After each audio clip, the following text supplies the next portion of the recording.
Au-delà du fait que je suis membre de Femmes et Sciences, donc je suis une chercheuse et dans l'association Femmes et Sciences, on est justement des chercheuses pour témoigner de notre métier.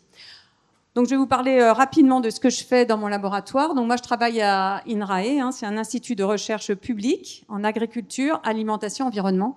Et dans mon laboratoire, on travaille sur les microbes qui rendent les plantes malades. Donc on traque les microbes pour prévenir les maladies des plantes cultivées. Les plantes ont des maladies comme les humains. Vous voyez, les pauvres, de temps en temps, c'est la catastrophe. Pas de récolte de melons, les abricotiers en train de mourir, les kiwis en train aussi de mourir.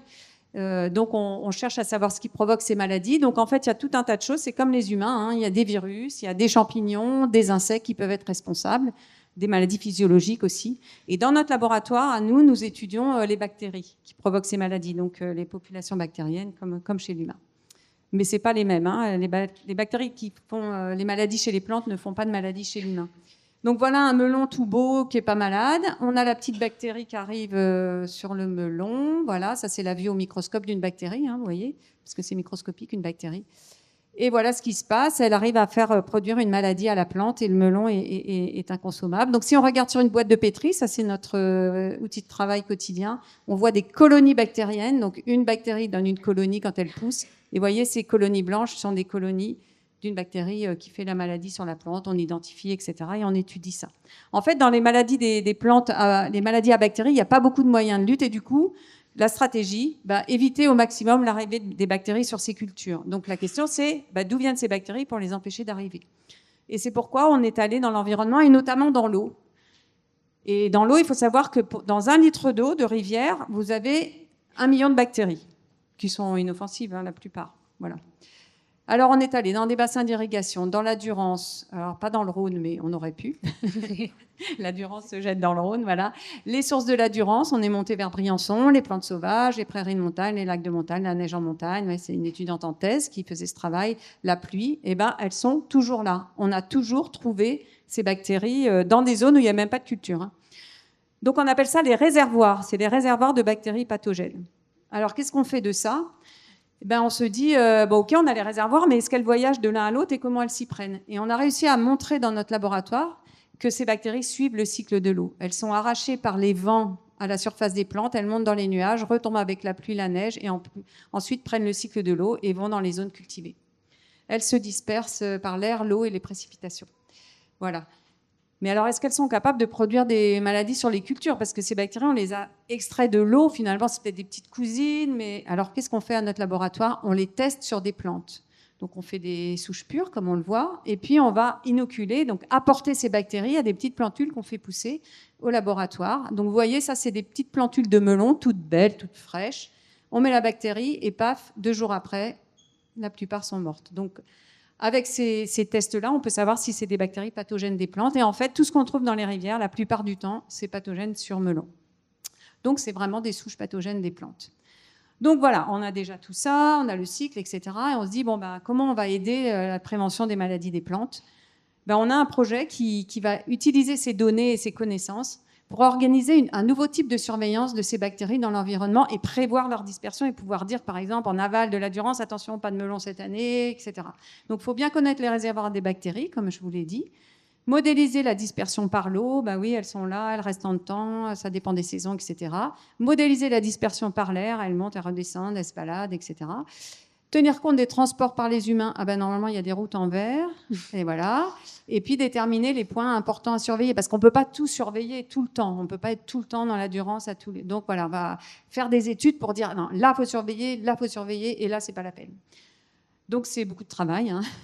Et dans le but, donc, de prévenir les apparitions de ces maladies et puis surveiller l'environnement de façon rationnelle. Merci, Odile. Est-ce que vous avez des questions à lui poser ? C'est le moment. On va faire passer un micro dans la salle. Entre collègues, on peut aussi se poser des questions. Donc, je me demandais, qu'est-ce qu'on prend comme décision quand on a besoin d'utiliser l'eau du fleuve pour arroser les cultures, mais on sait que dans cette eau-là, on peut avoir des pathogènes, et sans cette eau-là, nos cultures vont mourir. Alors, on prend les bactéries ou on prend l'eau ? C'est ça. Alors, c'est vrai que c'est vraiment une très bonne question parce que nous, on s'est intéressé à l'eau pour cette raison-là. C'est que l'eau est utilisée en irrigation Et du coup, et en fait, on constate qu'il n'y a pas vraiment d'épidémie, alors que ces bactéries sont toujours dans l'eau et toujours dans l'eau d'irrigation. On est allé voir.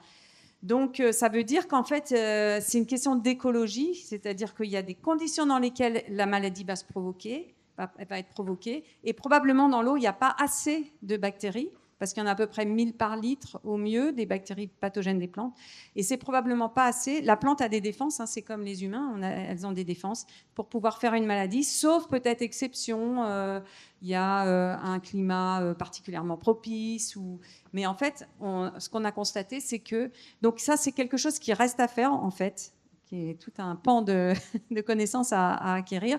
Dans quelles conditions, en ayant cette concentration de bactéries, on va déclencher une maladie? Et ça, pour l'instant, on ne le sait pas. Donc, effectivement, pour l'instant, on continue d'arroser. Et deuxième petite question, on a besoin de recycler l'eau. Et une des questions qui est arrivée, est-ce qu'on recycle ou pas l'eau à la sortie des stations d'épuration? Parce qu'on a besoin, mais il y a encore des agents, il y a peut-être encore des pathogènes dedans. Est-ce qu'il y a un risque pour les cultures, pour les plantes, d'utiliser l'eau des stations d'épuration pour l'arrosage? Alors, il n'y a pas de risque d'avoir des bactéries pathogènes des plantes plus que dans une eau de rivière. Par contre, ce qui a été montré, c'est qu'on pouvait retrouver des pathogènes de l'humain, des Escherichia coli ou des bactéries comme ça qui restent dans les stations d'épuration parce qu'elles n'ont pas été enlevées, qui vont coloniser les plantes sans les rendre malades, puisque bien sûr, les pathogènes humains ne font pas de maladie sur les plantes et vice-versa, mais qui peuvent quand même atteindre une certaine... donc, par exemple, si c'est sur des crudités, des carottes ou, je ne sais pas, des betteraves, dans mes travaux, j'en ai cuit, mais des choses qu'on mange crues, qu'on a irriguées, et elles peuvent être hébergées. Ça peut être un réservoir, mais pas... Voilà, donc il y a eu des cas comme ça. Des cas comme ça, ou bien c'était pas forcément des eaux de station d'épuration, ça pouvait être des eaux de rivière ou d'irrigation qui étaient contaminées par des élevages. Et les animaux comme les vaches peuvent être des porteurs sains de pathogènes de l'humain. Voilà, donc il y a ce cas-là où il faut faire attention. Ouais. Et on applaudit Odile, merci Odile.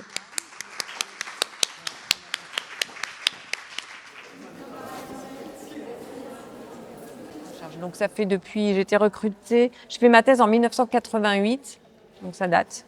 Et j'ai été recrutée au CNRS en 1991. Donc ça fait très longtemps. C'est toute ma carrière. Voilà, tu avais une question.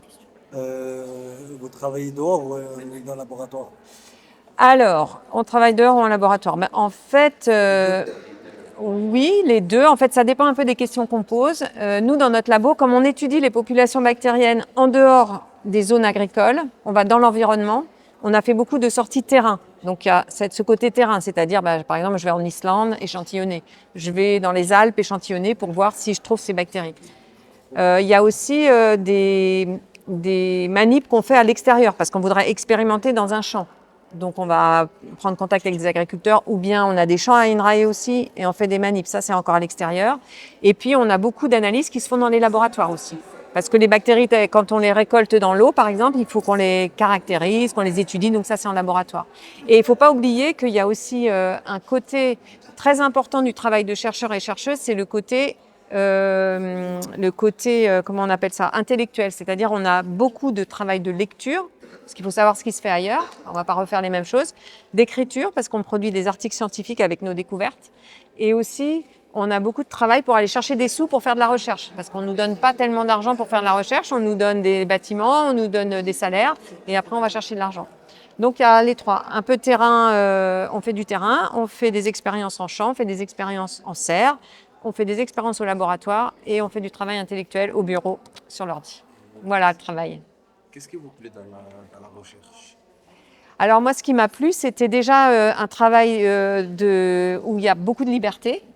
Bon, en même temps, il faut beaucoup de créativité, il faut pas mal travailler, mais beaucoup de liberté. Et puis, ce côté découverte, poser des questions, faire des hypothèses, les tester. Et puis, le côté aussi travail en équipe, moi, ça m'a beaucoup plu, ça, et travail à l'international. Parce que quand je suis arrivée dans mon labo pour faire la thèse, il y avait un chercheur égyptien, un chercheur du Bangladesh, un chercheur du Vietnam. Ça m'a donné l'occasion d'aller, d'ailleurs, faire des missions dans ces pays-là pour le travail.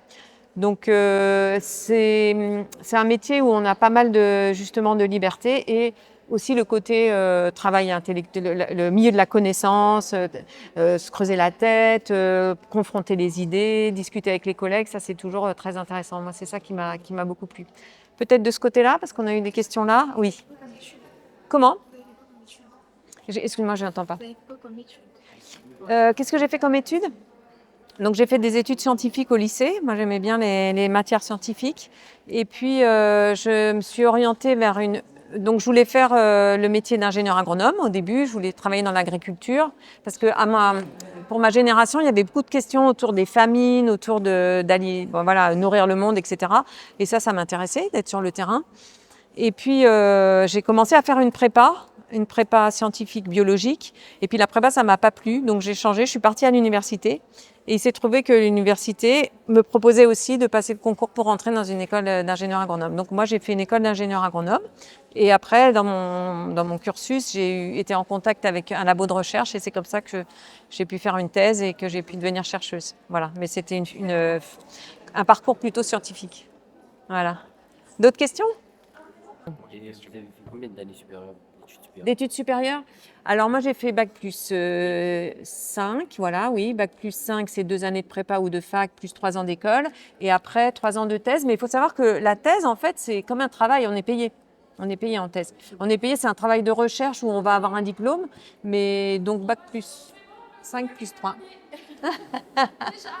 Déjà. C'est bon. T'avais encore une question? Non, je sais plus qui.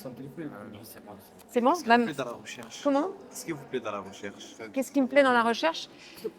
Ben déjà, dans le métier, déjà toute cette démarche scientifique de poser des questions, d'y répondre, et puis aussi d'être tout le temps stimulé pour les idées, parce qu'on est tout le temps en train de confronter les idées.